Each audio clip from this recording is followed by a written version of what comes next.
Okay guys, so kita nak restock kacang sirih pedas manis. Okay, nampak ya, kacang dia besar-besar. Dan saya nak tekankan lagi bahawa produk saya ni memang betul-betul homemade. So korang boleh nampak lah. Semua saya masih membuat di dapur kecil saya ni.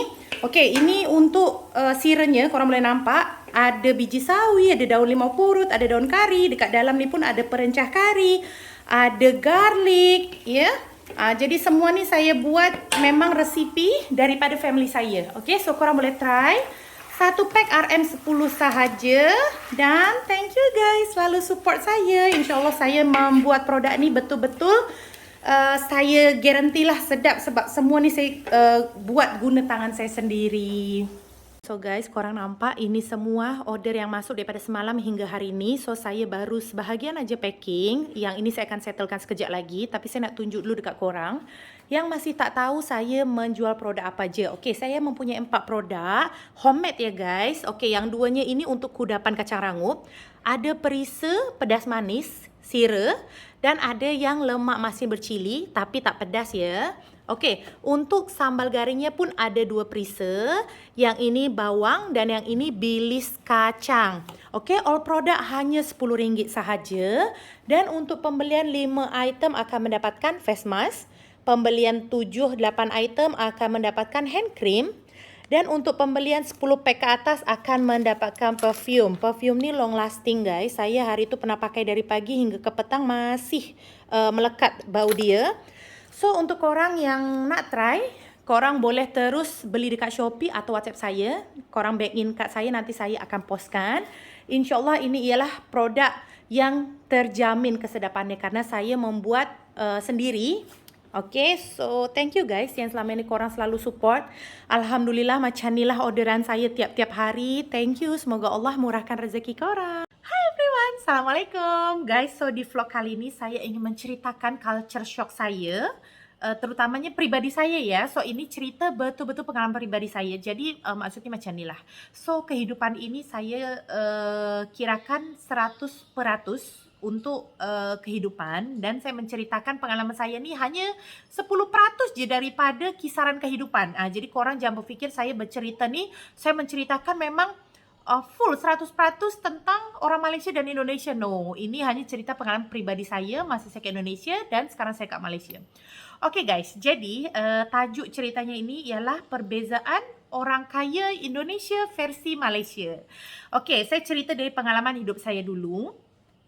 Pada masa saya kecil, masa arwah papa saya masih hidup, saya ada rumah banglo yang ada 9 bilik.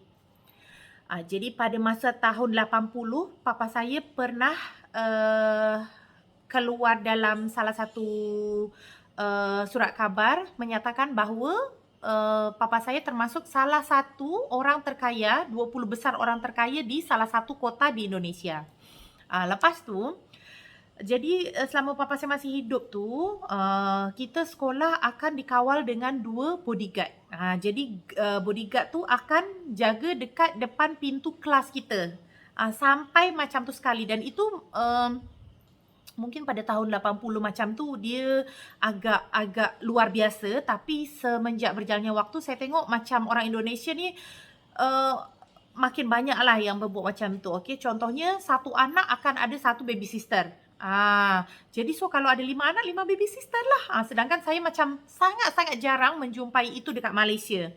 Okay, lepas tu kalau kat Malaysia mungkin ada 3 anak, just ada satu orang gaji kan yang jaga anak-anak tu or something macam tu.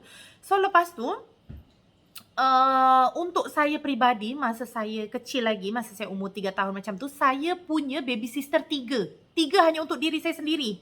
Pada masa saya kecil ya guys, pada masa saya kecil, orang tua saya bayar orang gaji 3 hanya untuk jaga saya seorang sebab saya anak tunggal. Jadi yang satu tu ada jaga untuk makan minum saya, bibi yang satu lagi untuk mandikan saya, bibi yang satu lagi untuk suapkan saya makan, sampai punya dahsyat macam tu sekali tau. Itu diri saya Okay, lepas tu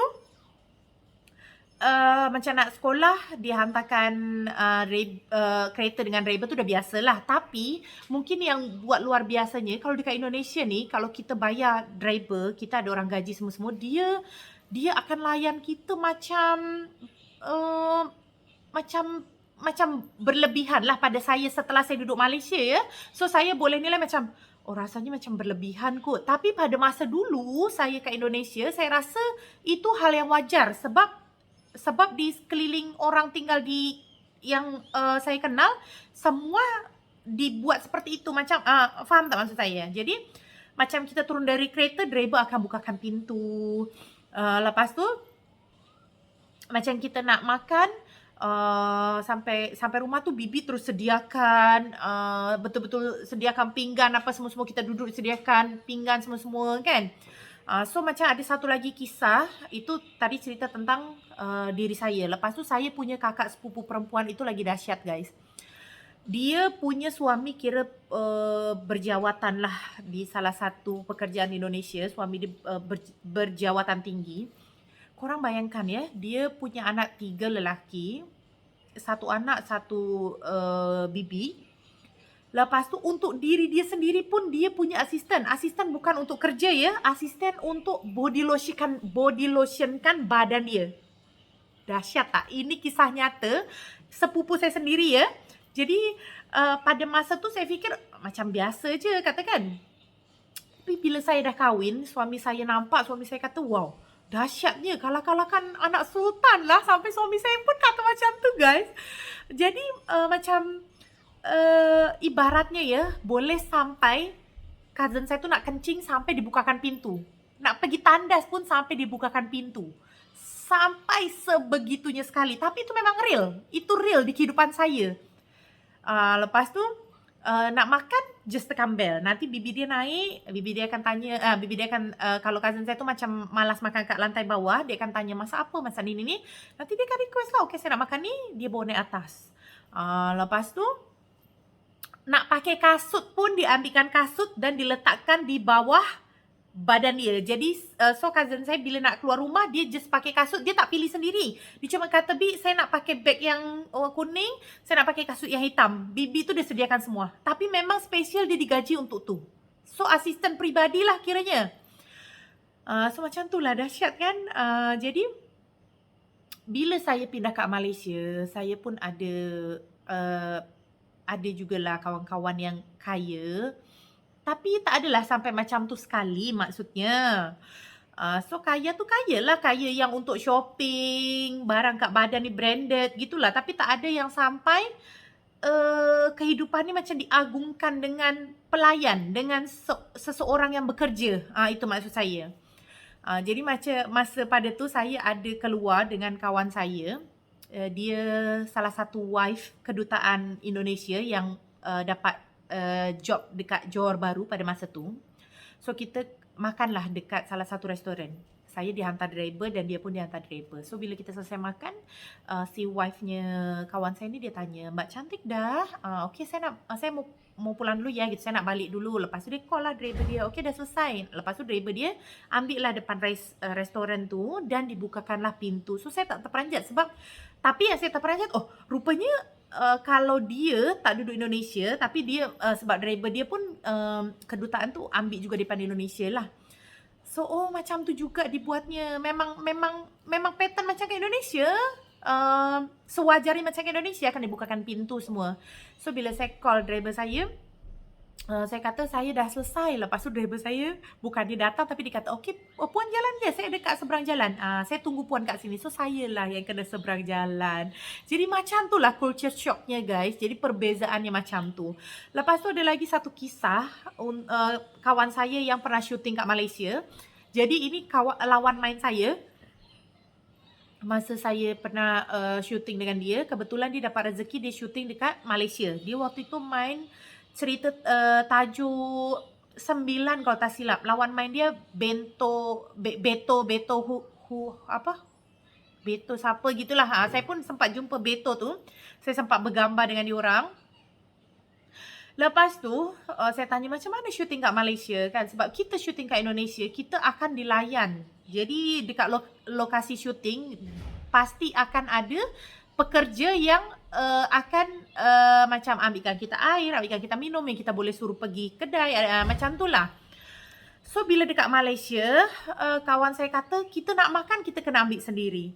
kita nak ini, kita nak itu kena ambil sendiri. Jadi macam untuk parking pun kita akan cari parking sendiri. Kalau kat Indonesia kebanyakan tak. Jadi untuk pelakonnya, untuk artis atau aktornya, semuanya selalunya sudah akan disediakan tempat. Macam kursi akan diletak nama macam cantik. Lepas tu air mineral akan diletakkan nama juga cantik. So bila kita nak makan, kita cakap je lah, Mbak, tolong ambilin itu dong. Nah, nanti pekerja dekat location shooting akan ambilkan kita makan. So kita tinggal makan. Jadi macam tu lah. Jadi kawan saya kata, kat Malaysia ni macam untuk di kawasan, untuk di lokasi syuting ya. Jadi macam tak heran sangat lah kalau ada pelakon. So memang dia akan tahu engkau ni pelakon. Habis tu so what? Macam tu. Jadinya kalau kat Indonesia tak guys, kita akan di service, kita akan diagungkan macam tu. Lagi-lagi kiranya kita dah ada nama kan.